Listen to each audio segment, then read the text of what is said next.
Hi everyone, welcome back to AI Lit Review, where we break down core AI papers so you can understand them intuitively, even if you're listening on the go. Today we're talking about LoRa, low rank adaptation, one of the most influential ideas in parameter efficient fine tuning for large language models. Before LoRa came along, the mainly used way to adapt a pre trained LLM to a downstream task was update all of its parameters, so simply speaking, full parameter fine-tuning. That means billions of numbers, huge GPU memory needs, slow training, and a completely different checkpoint for every different task. Other parameter efficient methods existed, but LoRa stood out because it uses very few trainable parameters and keeps the base model frozen, so switching tasks becomes trivial. Just swap in a different small LoRa module. This combination is what made LoRa explode in popularity. So, what is the core idea? Normally, when you fine-tune a weight matrix W, you update it by adding delta W to the original matrix W. So inside the figure, the blue square is indicating the pre-trained weights W. It is updated by adding delta W, which is calculated through backpropagation and added to the weight matrix W. So naturally, delta W is full rank, the same size as W. But think about it. What if the update doesn't need to be full rank? What if it could be much less smaller than the number of full parameter? So LoRa approximates the update delta W as matrix multiplication between B and A. B is a matrix size of H times R. A is matrix of size R times D, which, as a result of matrix multiplication, becomes H times V, which is the same as the size of the delta W.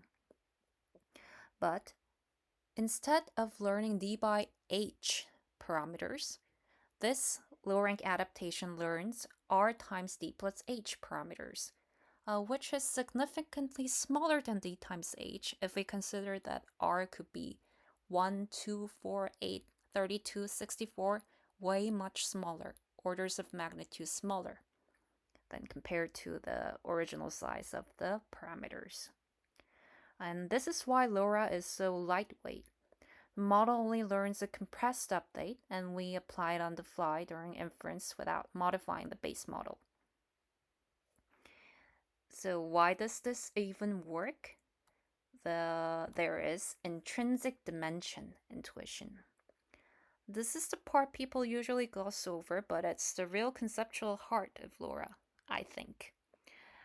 And there is a long line of research on intrinsic dimension which says even though neural networks live in extremely high dimensional parameter space, the actual solutions that work well lie on a much lower dimensional manifold. So it means model with billions of parameters might effectively use only a tiny subspace of them. It won't use billions of spaces. It might use much lesser space than billions and billions of parameters. And LoRa extends this intuition.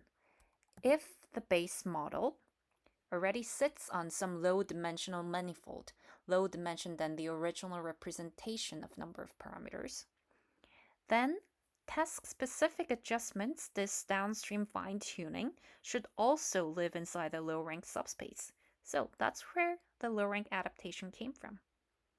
Instead of searching the entire high-dimensional space for a full update, LoRa restricts the update to a compressed low-rank form, and surprisingly, this is enough to capture the task.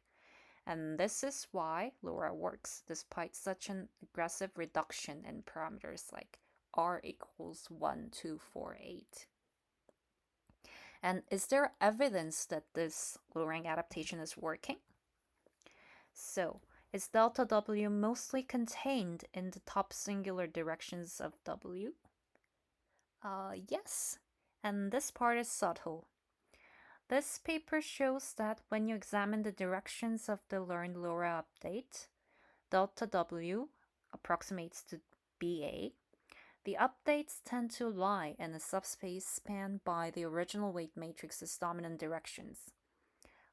This doesn't mean that LoRa is literally contained inside the span of W. That phrasing is too strong, but the empirical finding is the effective rank of real fine-tuning updates is already low, and LoRa is simply exploiting this property from the beginning. In other words, the full update you would have learned is itself nearly low rank. LoRa just encodes it directly. And why was LoRa such a big deal? There are three reasons. One, massive parameter reduction. LoRa reduces fine-tuning cost by 10 to 10,000 times depending on the rank and depending on the model you're using. And two, multitask flexibility. Because the base model is frozen, swapping between tasks is just swapping small LoRa weights. 3. Performance parity.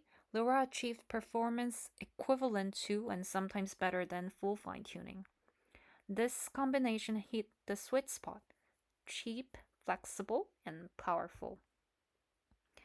The meaningful directions for adapting a large model lie in a low-dimensional subspace. So instead of learning the entire matrix update, just learn the small subspace. That is LoRa. Thank you for listening.